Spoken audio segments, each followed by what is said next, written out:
जैन न्याय का वो विषय है स्यादवाद। स्यादवाद पद्धति, न्याय पद्धति, ये नीति है जैन दर्शन की, ये जैन शासन की नीति है। पूरे दुनिया भर में झगड़े इसलिए खड़े होते हैं, मैं कर रहा हूँ, मैंने किया, आप कुछ नहीं हो, वो क्या समझता है, मैं जो कह रहा हूँ वही बात सही है, मेरी बात सही है, सामने वाले की बात झूठी है। घर घर में झगड़े इस बात को लेकर के हो रहे हैं भाई साहब, भाई भाई में झगड़े इसी बात को लेकर के हो रहे हैं। पिता पुत्र के बीच में बनती नहीं है, क्योंकि पिता की अपेक्षा को पुत्र नहीं समझ रहा है, पुत्र की अपेक्षा को पिता नहीं समझ रहा है। दोनों अपनी अपनी जगह पर सही हैं, पड़ोसी पड़ोसी की बात को नहीं समझ रहा है, मंदिर के अध्यक्ष मंत्री एक दूसरे की बात को नहीं समझ रहे हैं। जगह जगह समाज में झगड़े हो रहे हैं, विवाद हो रहे हैं, धर्म के नाम पर विवाद हो रहे हैं।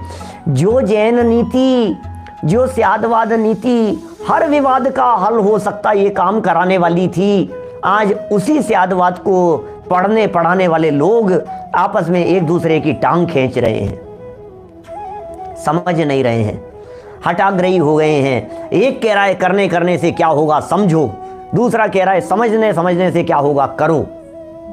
ये समझ में नहीं आ रहा है भाई साहब, क्या करें है? सब एक दूसरे की टांग खींचे जा रहे हैं। वो कह रहे हैं ये क्रिया नहीं मानता है, वो कह रहे हैं ये समझता नहीं है, वो कहता है तेरी क्रिया होनी चाहिए, तू ये पालन कर, वो कह रहा है तू समझ, तू पढ़ता नहीं है, तू सीखता नहीं, ये देख शास्त्र में ये लिखा है। दूसरा व्यक्ति दूसरा शास्त्र ला करके खोल करके बताता है, यहाँ देखो यहाँ ये लिखा है। अरे भैया, स्यादवाद नीति है जैन शासन की, अनेकांत है। आप जो अमृत चंद्राचार्य ये कह रहे हैं अपेक्षाओं को समझो, हठाग्रही मत बनो, एक पक्षी मत बनो, आपका चिंतन, आपका विवेचन, आपका प्रस्तुतिकरण सब कुछ अनेकांतिक दृष्टिकोण से होना चाहिए, अनेक पहलुओं से होना चाहिए। जहाँ श्रद्धा की बात आएगी हम दृढ़ता से श्रद्धा की बात करेंगे, जहाँ चरणानुयोग और चारित्र की बात आएगी हम चारित्र की बात करेंगे, जहाँ व्यवहार की बात आएगी हम व्यवहार की बात कहेंगे, जहाँ निश्चय की बात आएगी हम दृढ़ता से निश्चय की बात का प्रतिपादन करेंगे, जहाँ सहजता और क्रमबद्ध की चर्चा चलेगी हम सहजता की बात करेंगे, और जहाँ पुरुषार्थ प्रेरणा की चर्चा आएगी वहाँ हम दृढ़ता पूर्वक पुरुषार्थ की प्रेरणा देंगे। ख्याल में आ रही है बात? ये है जैन नीति भाई साहब, बैलेंस रख करके चलना पड़ेगा। आज पूरा समस्या ही यही है कि जिस व्यक्ति ने जिस पक्ष को अपना लिया है बस वो उसका हठाग्रही हो गया है।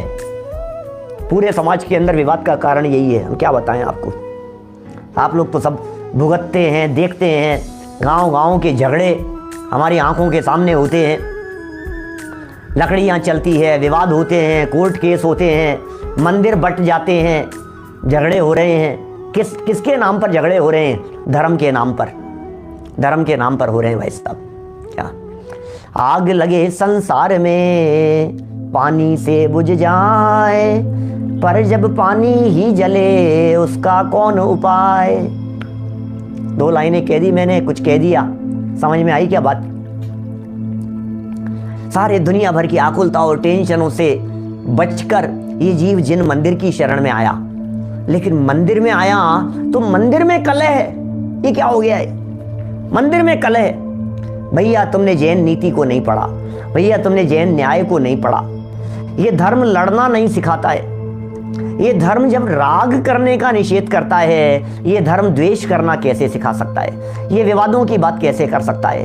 ये जैन धर्म और जैन तत्वज्ञान जिनके घर में, जिनके जीवन में उतरता है, उनके जीवन में कषायें नहीं होती, उनके घर में कलह नहीं होती, उनके घर में विवाद नहीं होते, उनके घर में तकलीफें नहीं होती, पीड़ा नहीं होती, तू मैं नहीं होती, जरे भैंस नहीं होती है। ये जो बातें कही जा रही है, नीति समझो आप। नीति क्या है? नीति ये है कि अपेक्षाएं कई होती है वस्तु को देखने की, ये है नीति।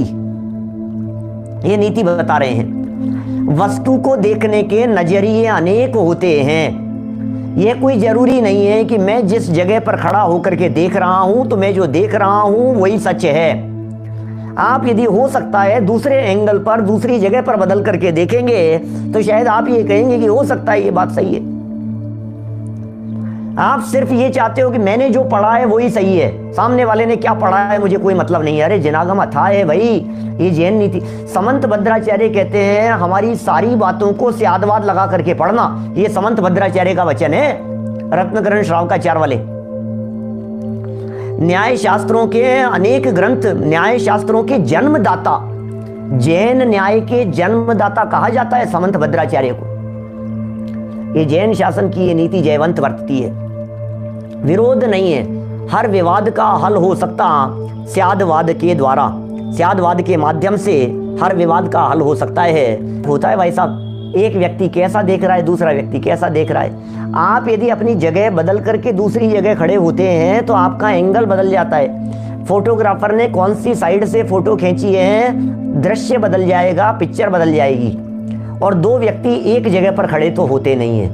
इसका मतलब हर व्यक्ति के देखने का नजरिया अलग अलग होता है। जब नजरिया अलग अलग होता है तो विवाद का कारण बनने के चांस होते हैं। अब समझदार व्यक्ति यदि इन बातों को बारीकी से समझ लेवे तो फिर विवाद नहीं होता है।